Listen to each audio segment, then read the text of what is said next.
Television personality Noel Edmonds has said that publication of a Financial Conduct Authority FCA report into a controversial takeover division once run by Royal Bank of Scotland (RBS) would be enough to sink the bank. Edmonds told a meeting of the SME Alliance that he had a copy of the FCA's report into RBS's disgraced global restructuring group GRG, which the city regulator has refused to make public, despite calls from the Treasury Select Committee and major political parties.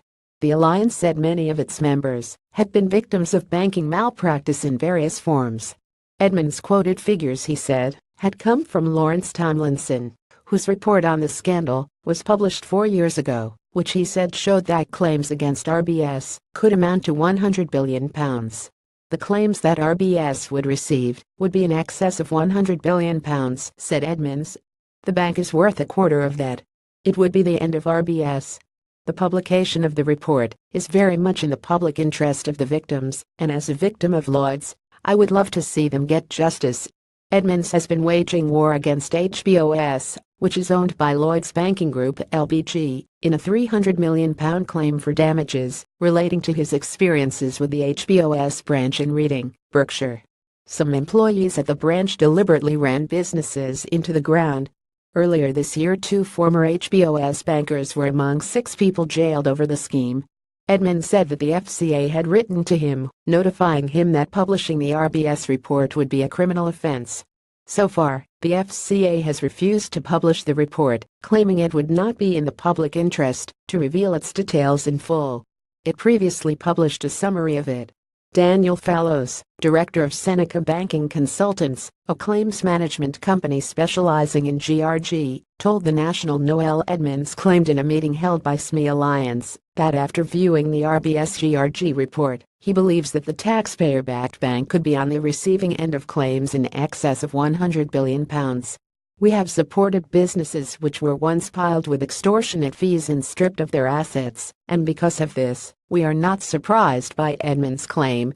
The unit which was supposed to help ailing businesses deliberately weighed them down.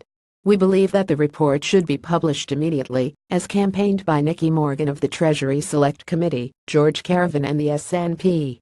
RBS refused to comment on Edmonds' remarks. A spokesperson for the FCA said it was not something they would comment on. Instead, they referred us to the letter FCA Chief Executive Andrew Bailey previously wrote to Nicky Morgan, chair of the Treasury Select Committee. In the letter, Bailey said, "I recognize the public interest in the outcome of the GRG review, but I do not believe it is best served by us publishing the full report."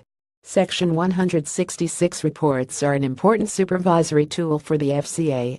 They are conducted on the basis that there is no intention to publish, and it is our view that this greatly facilitates the efficiency of the process.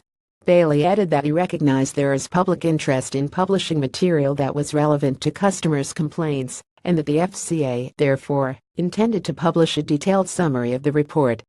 A spokesperson for LBG said, although HBOS was aware of allegations regarding HBOS Reading, investigations undertaken at the time could only consider information directly held by the bank, which was shared with regulators.